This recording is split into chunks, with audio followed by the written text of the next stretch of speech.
أولا ثم نربي عليها أبناءنا، بحيث أننا نقول لأبنائنا وبناتنا لا تظن أنك خال في وقت معين، بل الله رقيب عليك وليس أنا مجرد ناصح وموجه. يعني الأب يقول لأبنائه، وعلى الأبناء أيضا أن يكون في قلوبهم حقيقة مراقبة الله سبحانه وتعالى، فتقوى الله هو السبب الأعظم في النجاة من فتن الدنيا، خاصة مع انفجار وسائل التدمير الأخلاقية السوشيال ميديا. نعم، هذا الوصف الدقيق لها، هي تدمير للأخلاق وللأديان وللعقول وذهابا للأوقات وتدميرها بما لا ينفع.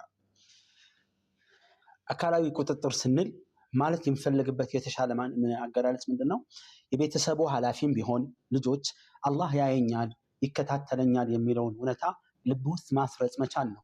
የቤተሰብ ኃላፊዎችም አላህ ያየኛል ይከታተለኛል የሚለው እምነት ውስጣቸው ሊገባ ይገባል። የቤተሰብ ኃላፊ ለልጆቹም መስጠት ያለበት መልእክት ምንድነው?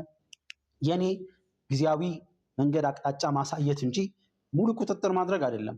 እውነተኛ ተቆጣጣሪ እውነተኛ ተከታታይ አላህ ሱብሓነሁ ወተዓላ ነው። እኔ አቅጣጫ ላስይዛችሁ መንገዱን ላረማችሁ ካልሆነ በቀር እውነተኛ ተቆጣጣሪ አይደለሁም የሚለውን ነገር ልባቸው ውስጥ ማስረጽ ያስፈልጋል።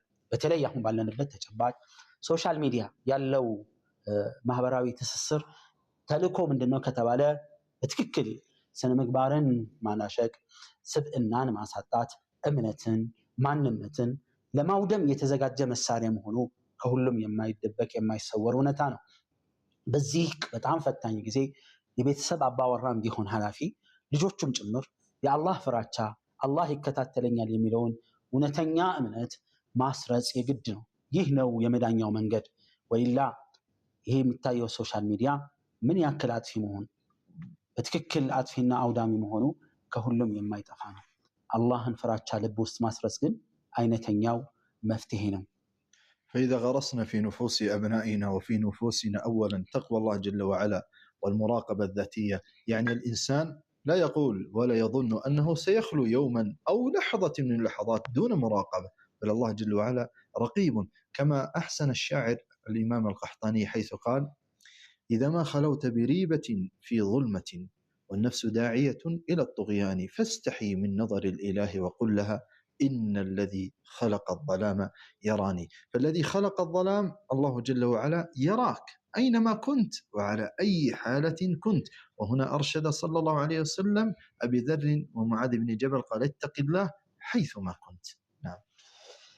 እዚህ ጋር በጣም ምን ወስደው አሳሳቢ ቁም ነገር ምንድነው? እሱ በየትኛውም ቅጽበትና ሴኮንድ አፍታ ከአላህ ቁጥጥር ውጭ የምንሆንበት ጊዜ የለም። አዎ ቤቶች ባዶ ሊሆን ይችላል።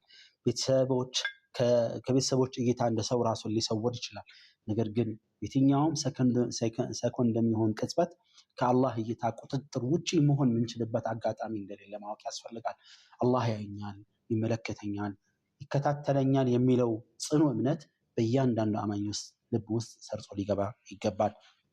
ቀህጣን የሚባሉት ገጣሚ እንዲህ ያሉት ግጥም ምንኛ ያማረ ነው። ወኢዛ ኸለውተ ቢሪበትን ፊ ظልመትን፣ ጨለማ ተገን ውስጥ ሆነ አጠራጣሪ ተግባር ውስጥ ብቻህን ከሰው እይታ ተገልለህ ባለህበት ጊዜ ወነፍሱ ዳዒየቱን ኢለ ጡግያኒ፣ ነፍስ ወሰን ለማለፍ እየገፋፋችህ ባለበት ቅጽበት ፈስተሒ ሚን ነظር ልኢላህ ወቁል ለሃ፣ የአላህን እይታ እፈር፣ ለነፍስህም እንዲህ በላት ኢነ ለዚ ኸለቀ ظላመ የራን፣ ጨለማን የፈጠረው ጌታ ይመለከተኛል እኮ ብለህ ነፍስህን ንገራት የሚለው እውነታ በእያንዳንዱ ሰው ላይ ልብ ውስጥ ሊሰርጽ ይገባል።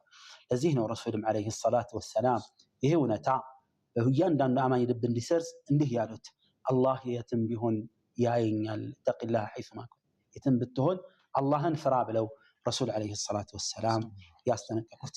ይህ በሶሻል ሚዲያ ፈተና ባለንበት ተጨባጭ ይህ የሰረጸ እምነት ከብዙ ፈተናዎች የሚጠብቀን በመሆኑ የተነሳ አላህ ያየኛል ይከታተለኛል የሚለውን በውስጣችን ማስረጽና ራሳችንን በዚህ ማነጽ የግድ ይለናል።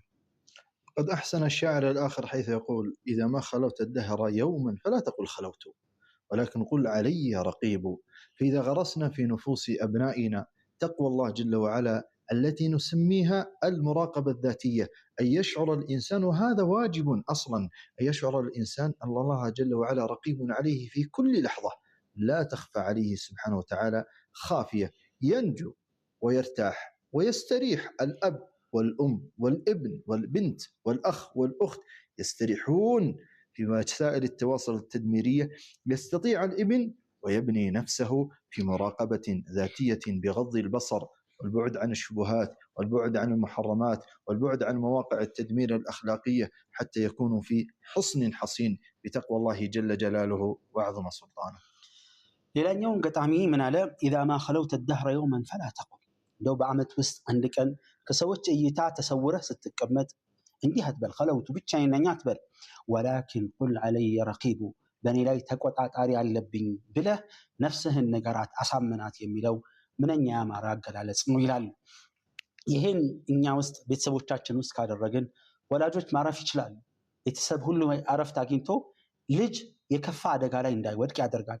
በተለይ አሁን ባለንበት አውዳሚ ሚዲያ፣ ሶሻል ሚዲያ አውዳሚ ነው ማለት በምንችልበት ደረጃ ላይ ነውና አይደል? ከአውዳሚው ሚዲያ እንደዚሁም ደግሞ ስብዕናን ከሚያሳጡ ተግባራቶች ሁሉ ርቆ ተጠንቅቆ መኖር ይችላል። ወላጅ ብዙ ሳይደክም እረፍት እያገኘ ይሄን